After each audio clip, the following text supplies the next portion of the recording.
অনেকে অনেক রকম জনপ্রিয়তা দাবি করে, আমি কাউকে ছোট করছি না, করতেই পারে, কিন্তু দেশবাসী গণভ্যুত্থানের প্রধান শক্তি হিসাবে বিএনপিকেই গ্রহণ করেছে। কোনো রকম প্রতিহিংসা তার মধ্যে নাই। প্রতিহিংসা বলতে তিনি কিন্তু একেবারেই শূন্যের কোঠায়। অথচ এই পরিবার যে প্রতিহিংসার শিকার হয়েছে, জনাব তারেক রহমান, বেগম খালেদা জিয়া, এই দুইজনের উপরে আজ জনাব শহীদ জিয়া রহমানের হত্যাই করা হয়েছে।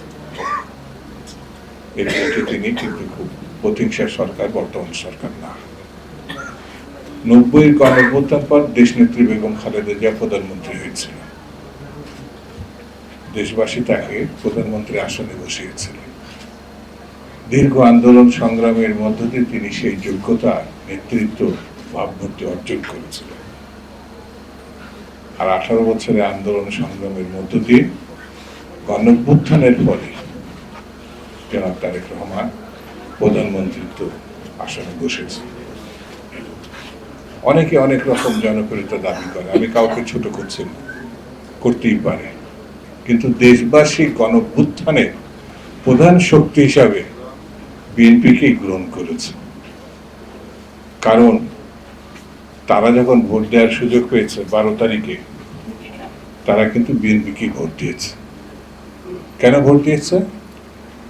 এই বিএনপি সুদীর্ঘ কাল দেশনেত্রী বেগম খালেদা জিয়া এবং সমাপ্তির রেখা আন্দোলন যিনি টেনেছেন, তিনি জনাব তারেক রহমান। তারেক রহমান সাহেবের উপর যে আক্রমণ হয়েছিল 1/11-এর সময়, আল্লাহ তাকে রক্ষা করেছে, তার মৃত্যু হতে পারত। আর দেশনেত্রী বেগম খালেদা জিয়া তিলে তিলে হত্যার চেষ্টা করেছে শেখ হাসিনা, চিকিৎসা পর্যন্ত দেয়নি। মানে এরকম হিংস্র একটা নেতৃত্বে বাংলাদেশ ছিল। সেই জন্য আমরা এই হিংস্র বাংলাদেশটাকে গণতান্ত্রিক বাংলাদেশে রূপান্তর করতে চাই। আমাদেরকে অত্যন্ত দক্ষতার সঙ্গে, ধৈর্যের সঙ্গে এই সরকারকে সমর্থন দিতে হবে, এবং যেখানে যাই হোক না কেন, একটা মহল আসে কিন্তু বিভিন্ন জায়গায় ছোটখাটো ব্যাপারটাকে বিরাট ব্যাপারে রূপান্তরিত করে। সেই জায়গাটাগুলো আমাদের নজর রাখতে হবে, যেন ওরকম বিশৃঙ্খলা না হয়। এই যে যেটা সালাম ভাই বললেন, এটা তো পার্টির দায়িত্ব।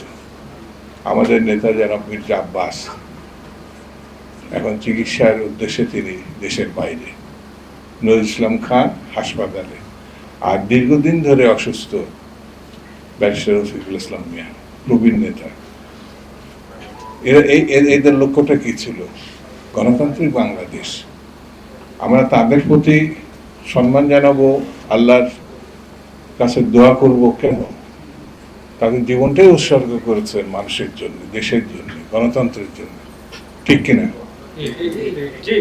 আজকের এই সভাতে আমরা দোয়া করব, আল্লাহ যেন তাদের সুস্থতা দান করে এবং আমাদের মধ্যে ফিরে এসে মানুষকে যেন আবার উজ্জীবিত করেন এবং গণতন্ত্র রক্ষা করেন। এই কথা বলে আপনাদেরকে আবারও